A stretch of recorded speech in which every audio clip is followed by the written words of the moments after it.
बहुत समय पहले की बात है। एक छोटे से गांव में रामू नाम का एक गरीब किसान रहता था।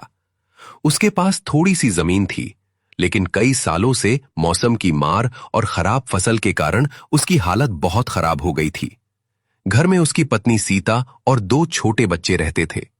रामू मेहनती था, लेकिन किस्मत उसका साथ नहीं दे रही थी। उस साल बारिश समय पर नहीं हुई, खेत सूख गए और जो थोड़ी बहुत फसल उगी थी उसे भी कीड़ों ने खराब कर दिया। घर में अनाज खत्म होने लगा। बच्चों को 2 वक्त की रोटी जुटाना भी मुश्किल हो गया। एक शाम रामू अपने घर के बाहर बैठा आसमान की ओर देख रहा था।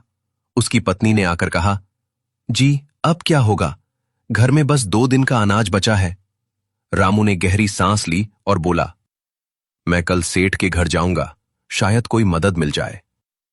अगली सुबह रामू जल्दी उठकर सेठ के घर की ओर चल पड़ा।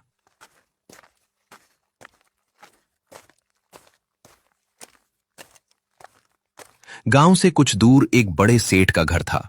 उस सेठ का नाम हरिराम था। वो बहुत अमीर था। उसके पास कई खेत, दुकानें और बड़े बड़े मकान थे। रामू ने सोचा, शायद सेठ जी मुझे खेती के लिए कुछ पैसे उधार दे दे।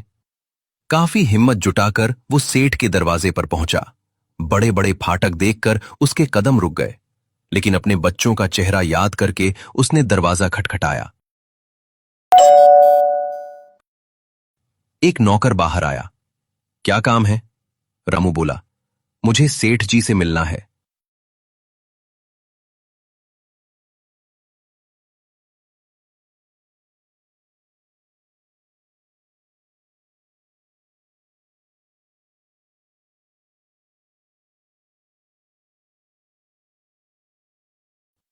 कुछ देर बाद उसे अंदर बुलाया गया।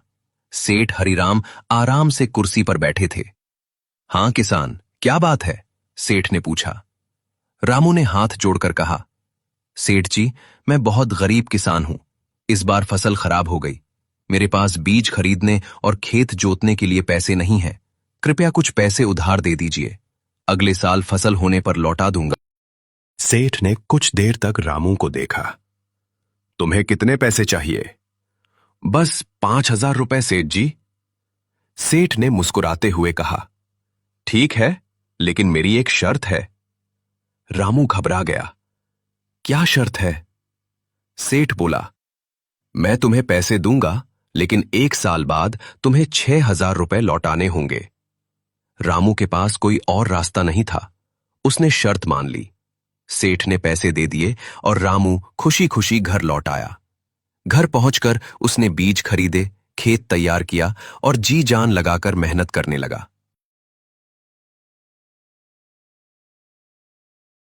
इस बार भगवान ने भी उसका साथ दिया। समय पर बारिश हुई और फसल बहुत अच्छी हुई। रामू खुश था। उसने सोचा, अब मैं अपना कर्ज चुका दूंगा। लेकिन तभी एक बड़ी समस्या आ गई। कटाई से कुछ दिन पहले गांव में टिड्डियों का झुंड आ गया। कई किसानों की फसल बर्बाद हो गई। रामू के खेत का भी बड़ा हिस्सा खराब हो गया। अब उसके पास इतना अनाज नहीं बचा था कि कर्ज चुका सके।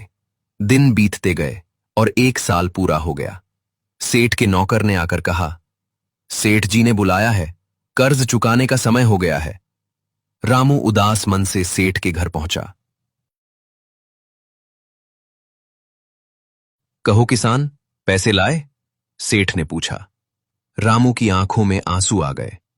सेठ जी, मैंने पूरी मेहनत की थी, फसल भी अच्छी हुई थी, लेकिन टिड्डियों ने सब खराब कर दिया। मेरे पास अभी पूरे पैसे नहीं हैं। सेठ कुछ देर चुप रहे, फिर बोले, तुम झूठ तो नहीं बोल रहे?